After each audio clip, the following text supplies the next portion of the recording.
Heartbreak in Newfoundland. Prime Minister Justin Trudeau meeting with survivors of Fiona's wrath in Port Aux Basques Wednesday. The small coastal community left devastated by the powerful storm that struck over the weekend.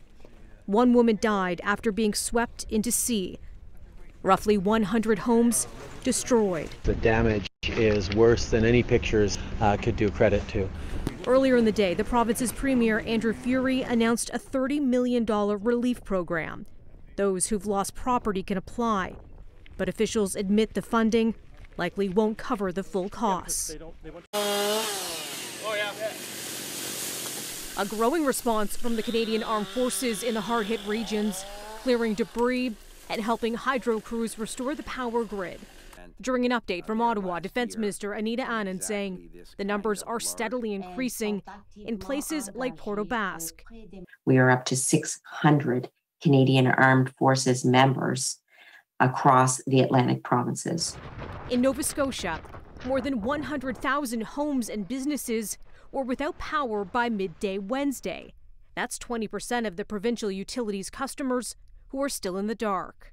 A different kind of outage, though, behind pointed criticism from Nova Scotia's Premier Tim Houston Wednesday. He's calling for more action and transparency from telecommunications companies, saying in a statement, more than 4 days after the storm, many Nova Scotians are still without access to reliable communications, which means they are not able to call 911 in an emergency.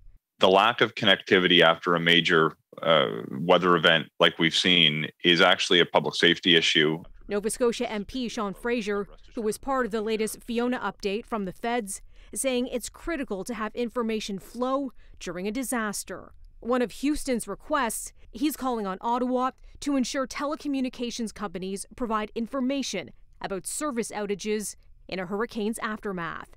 And he adds Nova Scotians have questions about what the companies plan to do to ensure this never happens again.